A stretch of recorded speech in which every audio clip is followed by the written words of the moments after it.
धाम की जय हो। समर्थ साहब जगजीवन साहब दास की जय हो। अपने अपने माता पिता की जय हो। अपने अपने गुरु गोविंद की जय हो। पवन सुत हनुमान की जय हो। गोवर्धन भगवान की जय हो। तुलसी मैया की जय हो। लक्ष्मी नारायण भगवान की जय। सभी श्रोताओं की जय हो। यजमान परिवार की जय हो।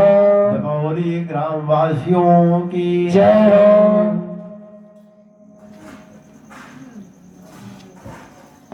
हरि ओम।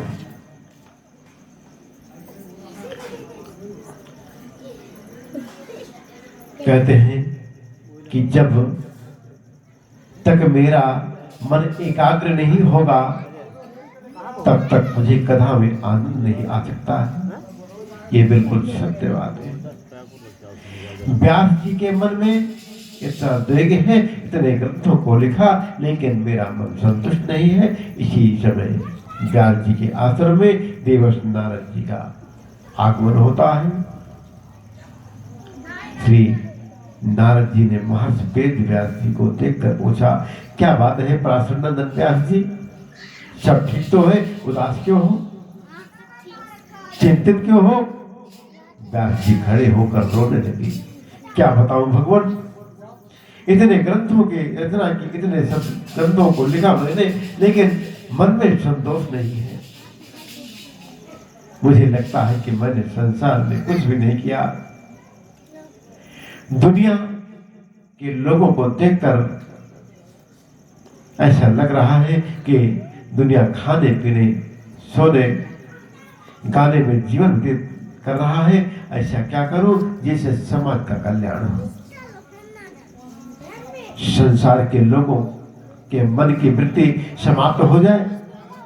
क्या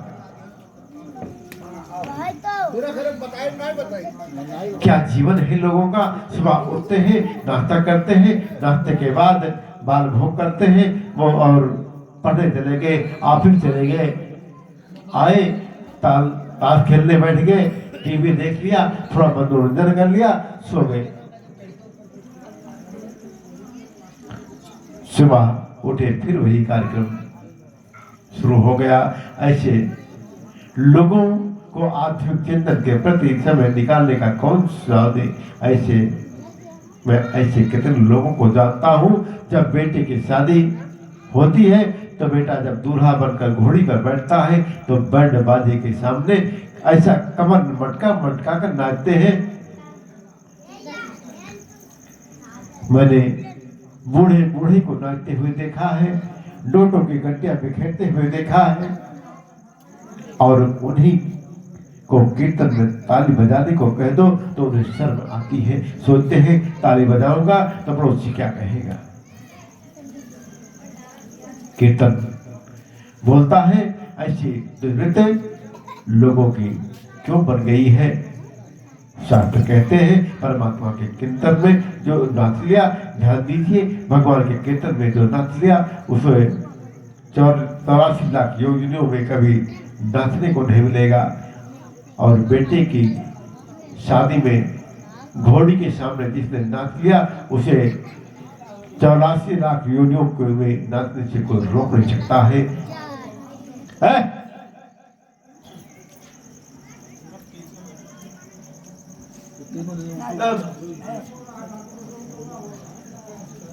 अगर बोलना है पीछे चले जाओ।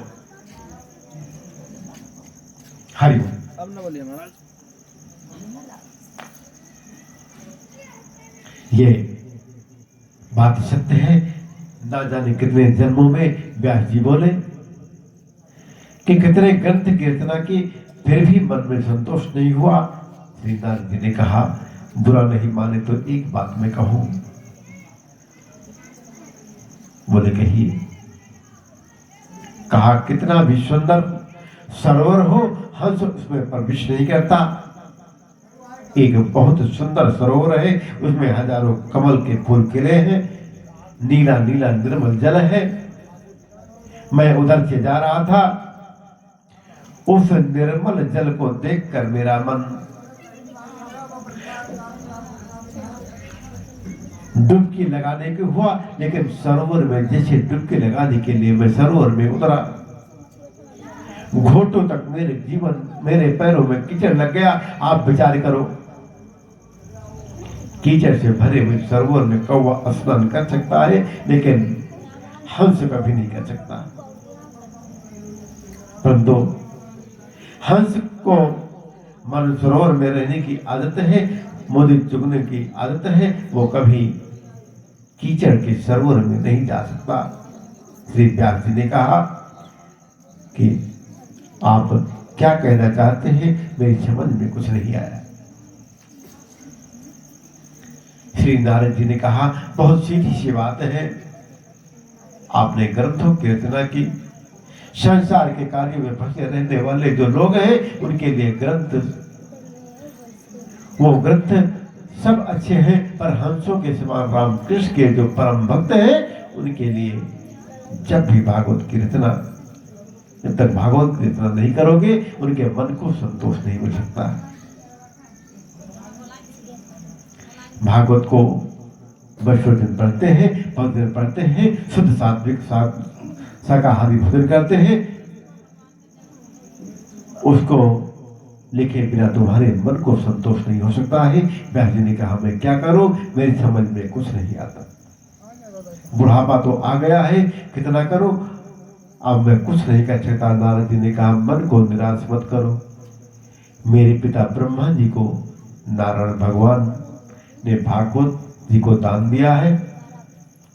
4 मंत्रों की भागवत नारद जी ने मेरे पिताजी के कान में कहे थे, और मेरे पिता ब्रह्मा जी ने कृपा करके वो भागवत मुझे प्रदान की है। वही भागवत मैं आपको देता हूं, उसमें 4 मंत्र हैं। उन 4 मंत्रों का आप विस्तार से लिखो, उनकी व्याख्या करो, उसको संसार के लोग पढ़ेंगे और मन में संतोष होगा, उन सबका कल्याण होगा। व्यास जी बोले, बुढ़ापा आ गया, अब मेरे बस की बात नहीं है, मैं कुछ भी नहीं करना चाहता और ना ही कर सकता। नारद जी ने कहा, संतों के चरणों का आश्रम ले लो, तो बड़ी से बड़ी बात बन सकती है। एक व्यक्ति ने प्रश्न किया कि क्या, एक व्यक्ति ने प्रश्न किया हमसे, महाराज संत कृपा बड़ी या भगवत कृपा बड़ी? परमात्मा की कृपा ऊंची है या संत की कृपा ऊंची है? संत कृपा और भगवान की कृपा में अंतर क्या है? मैंने कहा, संत कृपा भगवान की कृपा से ऊंची है, क्योंकि संत की जब कृपा हो जाती है तो भगवान आपके पीछे पीछे डोलता है। गुरु गोविंदो उखड़े काके लागो पाँव, बलिहारी गुरुदेव की गोविंदियो मिलाए।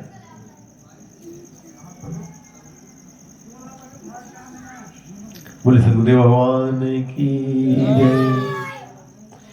गोविंद से मिलाने की सामर्थ्य श्री गुरुदेव में है, ऐसा स्वरूप गोविंद आपके पीछे डोलता है। गुरुदेव की कृपा से, जो परमात्मा की कृपा है, वो कृपा से सत्य की कृपा ऊंची है। बोले जय श्री कृष्ण, जय श्री राधे, जय श्री सीताराम। आइए एक छोटा सा भजन, तत्पश्चात आगे कथा।